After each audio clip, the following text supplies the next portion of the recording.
Dans un habitat, on trouve un certain type de structure et surtout une organisation particulière. Donc, on a les traces des maisons qu'on reconnaît assez facilement dans le terrain, tandis qu'après 3 semaines de fouilles, nous ici, on ne reconnaissait rien du tout de ce qu'on avait l'habitude. Alors, à la place, on avait des grandes fosses et dès que la fouille a démarré, chacune d'entre elles renfermait des dépôts très étonnants.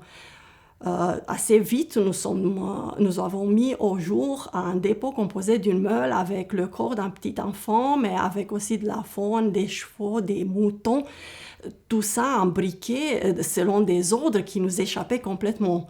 Il était incompréhensible pour nous de reconnaître tous ces gestes qui surgissaient de ces fosses.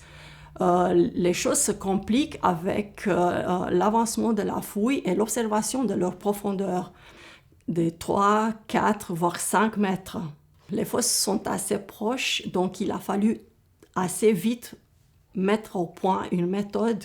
Ça amène des quantités de déblais extraordinaires. Il faut coordonner les machines qui évacuent tout le temps pour ne pas mettre en danger ni la fouille ni la vie de ceux qui fouillent.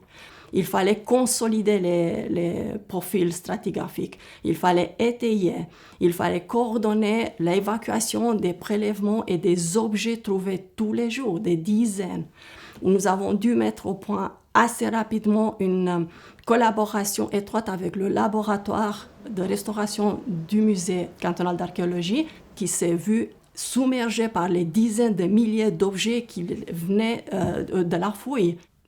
Et aussi, on a pu compter sur eux pour prélever les objets très fragiles qui nécessitaient des connaissances de conservation spécifiques.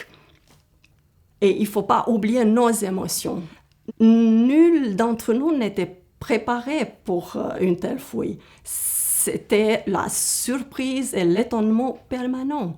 Nous étions les premiers confrontés avec cette richesse, mais aussi avec ces agencements étonnants d'objets. On n'avait pas de référentiel. Il a fallu se débrouiller. On était les premières à essayer de comprendre les gestes qui se trouvaient derrière. Et l'équipe était totalement acquise à la cause, si on peut dire.